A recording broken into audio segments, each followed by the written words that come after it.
Snowflake stood at the threshold like a small white sentinel, fur lifting with Van Bay air and disinfectant chill. The carrier door closed on Trouble's steady breathing, a rhythm learned against her ribcage. A single deliberate meow cut through the morning, met by a soft bobcat chirp, brief as a spark and just as dangerous to composure. Caroline's hands did not tremble, but the blanket she'd chosen carried old sun warmth and the faintest trace of powdery fur. Jake looked away, busy with straps that didn't need tightening. Outside, pines sifted light into narrow bands, as if measuring time differently here. The engine turned, low and final, and Snowflake did not follow. She simply watched the leaving, calm with the confidence of one who has already done the hardest thing.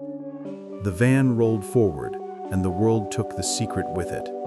Another goodbye waited behind this one.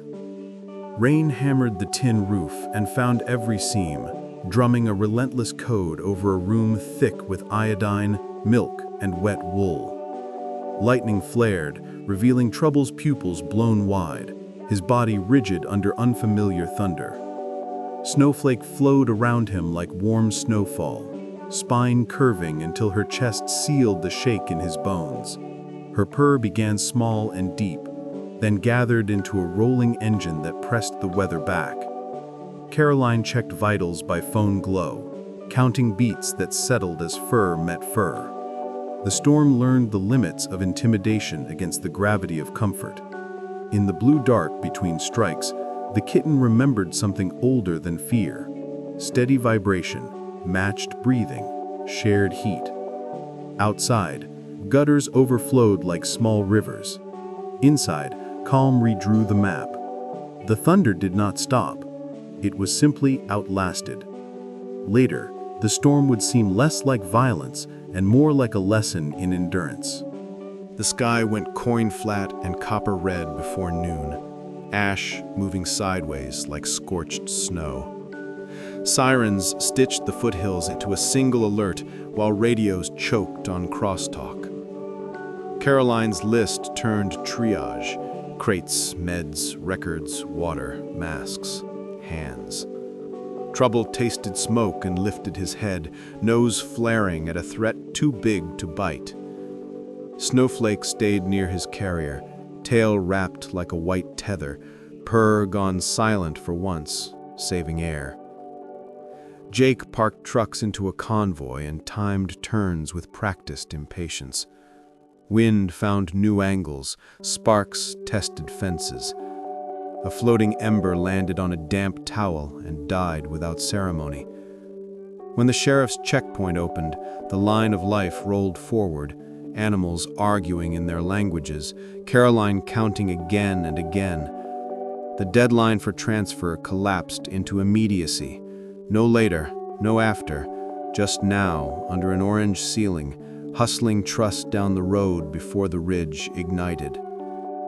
Dawn promised mercy with thin gold light and a clean wind, the kind that rinses pine needles and wakes birds without apology. Tom checked straps and angles, eyes tracking the tree line for anything that didn't belong. Caroline steadied breath and remembered every step that had led to this edge. The crate latch moved, quiet as a thought.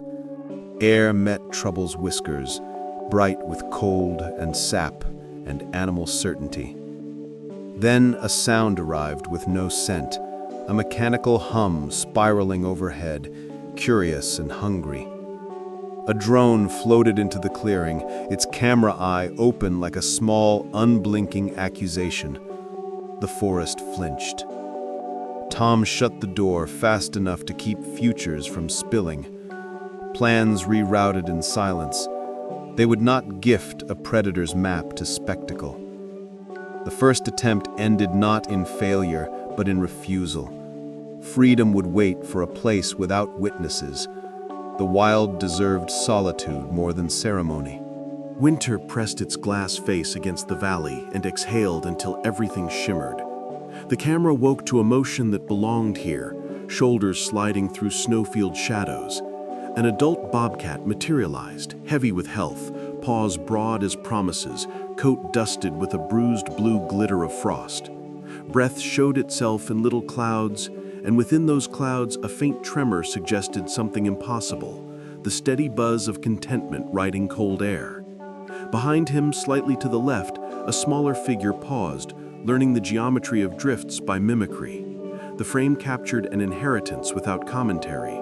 Months of hunger, climb, silence, vigilance, and the math of territory condensed into one still moment. Later, the print would pass from Tom's hands to Caroline's, its corner bent by excitement. Snowflake would glance without ceremony and return to business. Love had traveled into the mountains disguised as skill. The image did not blink or explain, it simply witnessed. The morning broke on a table crowded with Tuesday's problems, a raccoon reorganizing tools, 2 possums investigating nostalgia, an owl offended by reflections. The phone cut through the domestic chaos with the shape of an emergency. Gabriel's voice carried gravel and a road number, a mother's fate and a kitten's age compressed into clipped certainty. Caroline measured the risk in one breath. No milk, no lessons, no chance without round the clock. She had run that math before and knew how it bled time. The box arrived moving under its own fear, cardboard rasping like sandpaper each time the kitten slammed a wall. Gloves met teeth, a hiss tried to sound bigger than physics allowed. Underweight, dehydrated, furious, alive. Survival had entered the room without apology and demanded new logistics. The day rearranged itself around a singular gravity. Somewhere in the building, a white cat yawned, unaware that fate had already chosen a path. The box thunked onto stainless steel, edges softened by earlier lives and new urgency. Inside, breath hit the tape seams in quick bursts, hot with panic. Caroline slit along the top, slow enough to announce mercy and fast enough to avoid teeth. The lid lifted on stripes and spots, and the wild hypothesis of survival in 2 pounds of argument. The kitten launched for her thumb without waiting for introductions, a decision powered by instinct, not malice. Leather held. Caroline's pulse did not spike. She moved through the exam with a ritual economy born from years of crisis. Gums pale, skin tenting, belly too sharp, eyes electric. The numbers said threshold. A few hours either direction meant stories or statistics. She set fluids and warmth, then quiet, then space. The room exhaled around them. Through a cracked door, a shape passed like weather, white and unhurried. The idea that changed everything found oxygen. The plan arrived in Caroline's mind with the skittering boldness of an animal testing a fence. It looked simple when held at a distance and reckless when turned toward the light. Snowflake had collected the helpless like a soft magnet for years, wrapping them in the only competence she claimed. A bobcat was not a kitten, and wildness does not outsource early lessons without a cost. Yet the alternative was a brittle imitation of mothering that satisfied numbers while starving something essential. Jake cataloged risks with a medic's memory and a comedian's timing, and still the room tilted toward the experiment. They built the stage like a chapel, soft blankets, angles of retreat, cameras mostly to convince themselves they had control. Snowflake entered, as if answering a summons she'd been hearing for days. In a corner, a carrier vibrated with skepticism, the simplest gesture in the world prepared to meet the most fragile trust. The room held its breath for them, wise enough to be silent. Snowflake approached with the neutrality of a queen inspecting a petition, nose tilted to receive information without judgment. The purr began before the door moved, a low frequency that rewired air in a widening radius. Metal clicked, a tiny decision with oversized consequences. The bobcat kitten stepped into the open the way soldiers enter ceasefires, knees ready, eyes louder than sound. He triangulated on vibration, ears flicking like living antennae, until the source bloomed white and impossibly calm. Snowflake arranged herself into geometry, designed to invite contact while risking nothing. The kitten tested the surface of safety with his forehead, found no trap, then pressed. Grooming descended like rain on drought. Time stuttered, then smoothed. A new equation solved itself in front of witnesses holding still. The cameras recorded proof. Hearts recorded permission. The world quietly accepted a different rule. Contact lit circuitry that had been waiting, dormant but intact. The headbutt landed with a seriousness that surprised even the kitten. A small collision that said recognition, not surrender. Snowflake answered with industry, tongue mapping the spotted pelt as if memorizing an atlas for future emergencies. Somewhere under the action, a purr tried on possibility and found a shape that fit. Caroline changed roles mid-breath, from rescuer to facilitator, sliding a bottle into the choreography without breaking rhythm. Trouble bracketed warmth with hunger, learning that hands could be bridges, not cages. The room shed tension like old paint. Jake leaned into the monitor glow and allowed himself a private future where this might work. The first lesson was not about hunting or hiding. It was about how to exist near another heartbeat without bracing. Outside, wind fussed with the eaves and received no reply. Inside, trust discovered it could stand. Feeding became ceremony, performed at a tempo set by breath and the metronome of purr. Snowflake claimed proximity as a right, pressing one gentle paw to Trouble's shoulder like a stamp of guardianship. Carolyn warmed formula to precision, tested, aligned, then offered. The kitten latched with a ferocity that scattered earlier calculations, eyes softening as the engine inside the room gathered volume. The bottle emptied and patience refilled it again and again. Between sessions, grooming completed circuits of reassurance, smoothing fur and the leftover sparks of panic. The cameras caught nothing sensational and everything important. A house cat stole hours from fear and gave them back as weight and warmth. The bond did not announce itself with drama. It accrued like interest, compounding in sleep shared under a blanket that smelled of soap and old sun. Somewhere, a clock reset to a new calendar with its own holy days. Transitioning to meat introduced physics to appetite. The raw diet hit the bowl with clinical intention and left the room as a constellation of droplets, each one a small announcement of enthusiasm. Trouble ate like hunger had a boss, and he wanted a promotion. Snowflake remained a dignified planet in this new system, orbiting the spectacle with whiskers unspattered, face arranged in benevolent disapproval. Carolyn wielded towels like arguments and lost to velocity. The mess was not evidence of failure, but of vigor returning, a cheerful violation of cleanliness that looked suspiciously like progress. Later, when the room fell quiet, Snowflake completed cleanup with a meticulous audit, restoring order one whisker length at a time. Trouble slept the sleep of the freshly fed, sprawled and reckless. In the morning, he would wake longer, heavier, and closer to the version of himself that mountains might accept without negotiation. Growth rarely asks permission from neatness. Dignity met logistics and blinked. Snowflake entered the litter box with the measured authority of a monarch reviewing infrastructure. Trouble followed as if the moment required apprenticeships, squeezing into space not designed for ambition. The two created a tableau that broke the staff and repaired morale in the same breath. Cameras caught angles that would later become screensavers, not for mockery, but for proof that absurdity survives even near crisis. Snowflake practiced the art of ignoring without withdrawing, finishing with an elegance that forgave the intrusion. Trouble took notes, none of which applied to bobcats in the wild. Caroline let the laughter happen because it oxygenated the next hard choice. Comedy did not subtract from seriousness, it fortified it. Outside, the sun did the decent thing and kept rising. Inside, the small kingdom stabilized around rituals both necessary and ridiculous, preparing everyone for days when laughter would be rationed. On the slow afternoon when the building exhaled between emergencies, A feather wand drifted into view like a gauntlet. Snowflake acknowledged it with the faintest paw gesture, satisfied to let youth audition its muscles.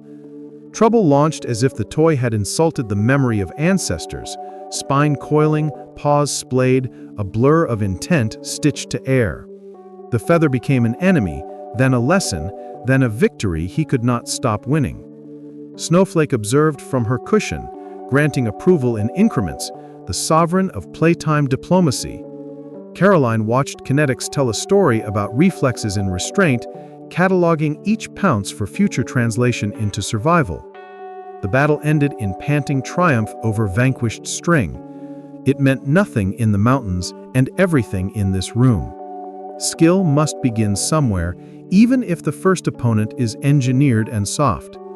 In the corner, a crate waited, patient as fate. The storm did not ask permission to repeat its curriculum. It returned with new angles and heavier hands, testing the little sanctuary with bass and flash. Trouble's body remembered the old script of fear and prepared to run without a destination. Snowflake countered with contact, wrapping him into her shape until the map of his nerves changed, until lightning became distant theater rather than immediate threat. Purr rose like a counter-frequency, a blanket for the air itself. Caroline moved through checks with red-lamped calm, lowering stimuli, guarding edges, letting safety feel inevitable. Outside, gutters failed and recovered, leaves turned their pale undersides, and the parking lot shone like a black river. Inside, time narrowed to a chamber with 2 pulses and 1 intention. When the storm exhausted itself, it left behind a kitten who had learned that courage can be borrowed and returned with interest. The call came wrapped in sterile language that always arrives late. Potential exposure, recommended protocol, immediate separation. Parvo did not care about miracles or narrative arcs.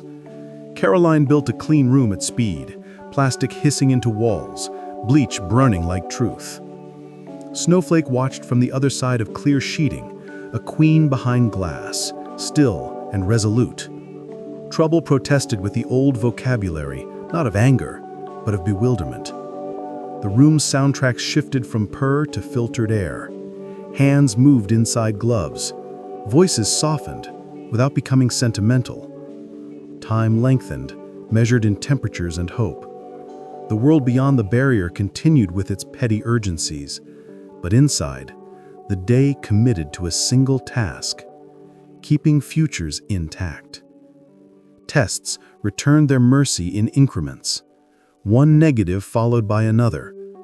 The barrier came down as quietly as it went up. Snowflake resumed her post without triumph, as if interruptions were part of the job. Growth brought new math. Trouble's eyes began to track humans in ways that made release look farther away. Attention soldered to caretakers rather than to shadows and wind. Caroline logged behaviors that read like affection and translated into risk. Tom's distant counsel suggested distancing rituals. Silent feeds through chutes, visual barriers, twilight play that used scent and sound more than touch. Snowflake still anchored him, but even her gravity could not be the only center. The room learned to love with fewer gestures. Jake reduced chatter to a hum, a presence without performance. Trouble adapted with a brief confusion that looked like loss and then settled into work. He learned to hunt moving targets in corridors that smelled like pine and mouse, not hand soap. The bond did not break. It matured into respect for distance. Wildness requires affection that does not collect debt. A small jar carried a mountain into the room. Cougar Scat holds a grammar that every creature learns or dies misreading. Tom's protocol demanded exposure under control, the kind that frightens but not breaking. Caroline placed the marker with surgeon precision while Jake timed and watched. Trouble found it and froze, pupils pinning, breath flattening, body translating scent into geometry of avoidance. Panic pressed against work like a wave against a seawall. Snowflake's blanket had been retired to memory, but Caroline fetched it now as a bridge, not a crutch, its smell of soap, fur, and afternoons. The fabric came near, not touching, just present, and the panic downgraded to alertness. Trouble backed away from the jar in a measured arc, then chose a line that honored distance and intelligence. The lesson concluded with nothing broken and something essential installed. Caution is not fear, it is knowledge with a plan. The calendar insisted on decisions, and Ellen read it without sentiment, offering space at Millstone before adolescence sharpened into something less negotiable. Caroline stood between what she wanted and what she owed. Snowflake slept with a practiced indifference that fooled no one. Jake packed gear with careful distraction, stacking tasks into small, survivable choices. The file on Trouble thickened with victories and warnings. Release requires timing. Delay pretends to be kindness while stealing competence. Caroline's hands remembered bottle angles and clinic lights and the beat of a borrowed engine under her palm.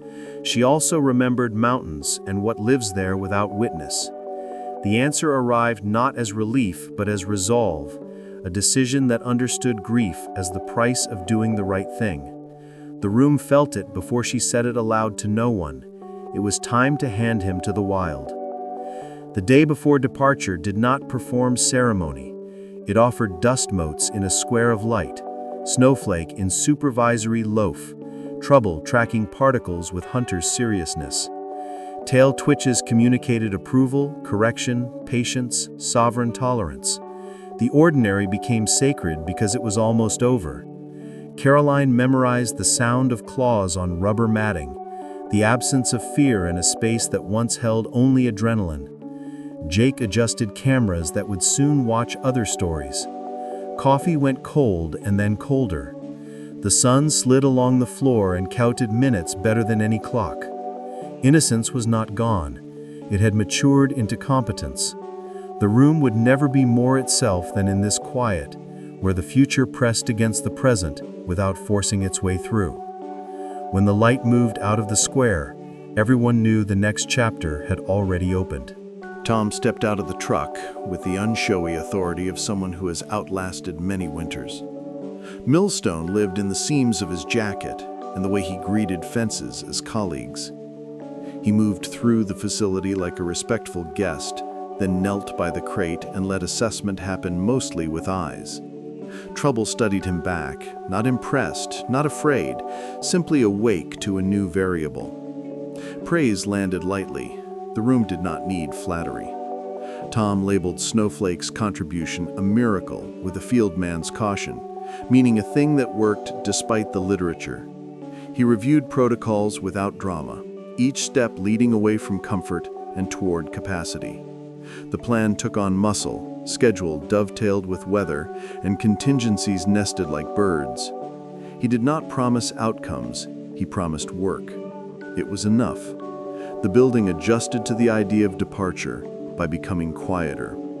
Some lessons persist for better or worse. Carriers had been made safe by association, and Trouble entered this one with the steady confidence of a traveler boarding a familiar train. Snowflake extended her neck, made the same clear sound she had never bothered with before that morning, and reset the gravity in the room. The meow traveled like a string pulled between two anchors. Trouble answered with that soft, ancestral chirp that belongs to his kind, then settled. Caroline closed the door on calm, not resistance, and felt the strange ache of success. This was the correct problem to have. Jake secured latches, double-checked, then checked again, not for safety, but for courage. The moment echoed earlier scenes and inverted their meanings. Trust had graduated into readiness. They walked toward the van without hurry. Nothing chased them now except time. And even time stepped back to let this proceed properly. 3 hours of road unwound through sandstone, Ponderosa, and the long memory of rivers. The van carried histories and a future in a crate that hummed with intermittent sleep. Caroline kept to the rhythm of turns, braking before worry could get ideas, accelerating only when the world unfolded into certainty. Tom's truck caught light in the mirrors like an escort that refused spectacle. The air thinned as altitude negotiated with lungs. Inside the crate, Trouble shifted and resettled, dreaming of corridors that smelled like cedar chips and hands that no longer reached. The mountain gathered without ceremony, just trees taller, rock older, silence thicker. Caroline's mind walked ahead into enclosures designed to unteach comfort and reteach competence. The road climbed, and with it the acceptance that love sometimes delivers you to a door and does not go inside. At the last switchback, the sky widened its vocabulary. They reached a meadow that wore mourning like a new shirt, everything crisp, seams visible. Wind drew lines across grass, birds wrote margins in sound. Tom set parameters with economy, mapping angles of escape and sightlines of risk. The crate faced a corridor of shadow leading into the stitched complexity of trees. Caroline kept her hands neutral and her breathing small. The latch rolled back, and the world's edges sharpened in anticipation. Trouble took in a gulp of air, tasted a census of lives, and leaned toward belonging. The drone arrived with the oblivious confidence of a toy that had never been told no, coil whine slicing through the agreement between place and purpose. The meadow bristled. Tom closed the door before curiosity could become compromise. They dismantled hope without panic and packed it up for later, choosing secrecy over spectacle. The forest returned to itself, unfilmed and unbothered. Secrecy delivered them to a hidden valley at an hour that belonged mostly to deer. Light came sideways and generous, making space for careful work. Tom placed the crate where shadow met scent, where a path presented itself without invitation. Caroline rested a hand against metal just long enough to memorize temperature. The latch moved, and this time only birds witnessed the moment. Trouble stepped out with the casual deliberation of someone entering his own house. He read the air, cataloged sound, tasted water long before seeing it. Muscles arranged into readiness without tension.